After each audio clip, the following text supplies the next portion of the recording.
मैंने पहले दिन कहा था कि ये खिलाड़ियों का आंदोलन नहीं है, इसके पीछे कांग्रेस है। इनके इस घटना से हरियाणा की बेटियों को शर्मिंदगी का सामना करना पड़ रहा है कि बेटियों का गुनाहगार मैं नहीं हूं। बेटियों के सम्मान का कोई अगर गुनाहगार है तो बजरंग है, दिनेश है, ये आंदोलनकारी है। एक दिन कांग्रेस को पछताना पड़ेगा, एक दिन कांग्रेस को पछताना पड़ेगा। आप कुश्ती जीत करके नहीं गई थी, आप चीटिंग करके गई थी, जूनियर खिलाड़ियों का हक मार करके गई थी। भगवान ने वही सजा दी है आपको। 18 जनवरी को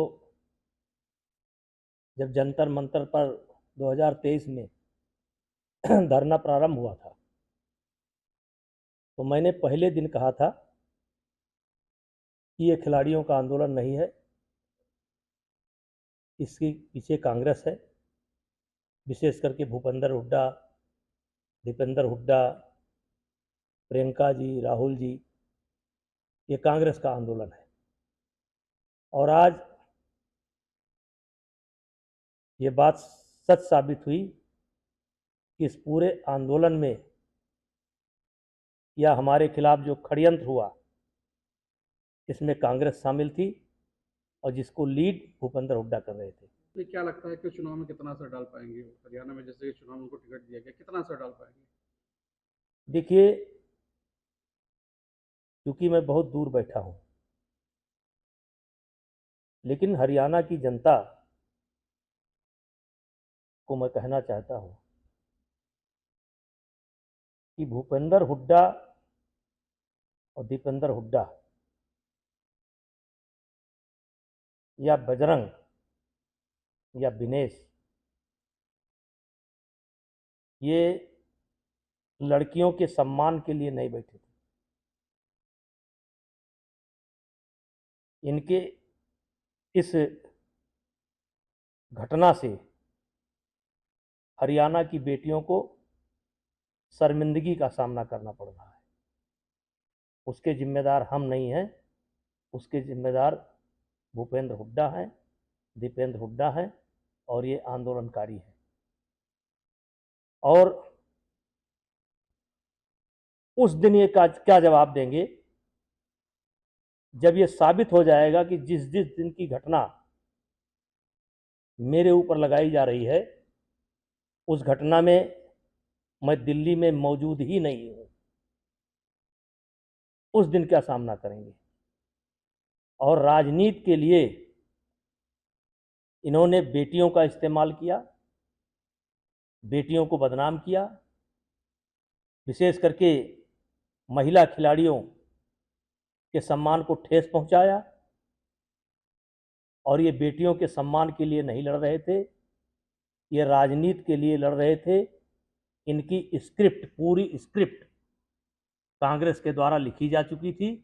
बेटियों के सम्मान का कोई अगर गुनाहगार है तो बजरंग है, दिनेश है, ये आंदोलनकारी है। और जो स्क्रिप्ट लिखा भूपेंद्र हुड्डा ने, ये जिम्मेदार हैं, मैं जिम्मेदार नहीं हूं। अगर बीजेपी आपको प्रचार के लिए वहां भेजे तो आप जाएंगे, प्रचार करेंगे उनके? अब मुझको बीजेपी क्यों प्रचार के लिए भेजेगी? बहुत नेता हैं बीजेपी के अंदर, लेकिन अगर कहेगी तो मैं जा सकता हूं। चुनाव में कितना असर उनका होगा, क्या लगता है? देखिए, एक दिन कांग्रेस को पछताना पड़ेगा, एक दिन कांग्रेस को पछताना पड़ेगा। नेता जी, क्या लगता है आपको, जिस तरीके से साक्षी मलिक ने ये कहा कि वो उनके विचार में पार्टी ज्वाइन कर रहे हैं, लेकिन मुझे लगता है कि त्याग कर देना चाहिए, क्या आपस में कुछ उस तरीके देख के कि मतभेद उनको हुआ? टिकट नहीं मिला? अब इस पर मैं कोई अपनी राय नहीं व्यक्त कर सकता हूं, लेकिन 18 जनवरी को जब जंतर मंतर पर प्रदर्शन शुरू हुआ था, तो उस दिन तमाम ऐसे लोग थे जिनको लगा था कि शायद इसमें सच्चाई है, महिलाओं के साथ बदतमीजी हुई है, बेटियों के साथ बदतमीजी हुई है। आज वो लोग भी अपने आप को छले महसूस कर रहे जिस हैं। तरीके से पहलवानों का नुकसान हुआ, इस समय कुश्ती में जो नुकसान हुआ इसका भरपाई कौन करेगा? ये पहलवान लोग प्रदर्शन करते रहे, कहीं ना कहीं नुकसान हुआ, इस बार ओलंपिक में भी मेडल देखिए, कमाए। इन्होंने हरियाणा खेल के कारण या खेल का के क्षेत्र में भारत का मुकुट है, और जिस तरीके से इन्होंने लगभग 1.25 साल तक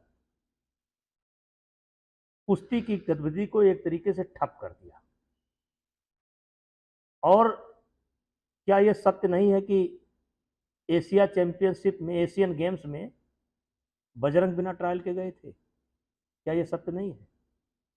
मैं खुद पूछना चाहता हूं, कुश्ती के जो जानकार हैं उनसे पूछना चाहता हूं, विनेश फोगाट से पूछना चाहता हूं कि क्या एक खिलाड़ी एक दिन में 2 वजन में ट्रायल दे सकता है? क्या वजन के बाद 5 घंटे तक कुश्ती रुकवाई जा सकती है? आप नियम की बात कर रही हैं। क्या यह नियम है कि एक दिन में एक खिलाड़ी 2 वेट कैटेगरी में ट्रायल दे?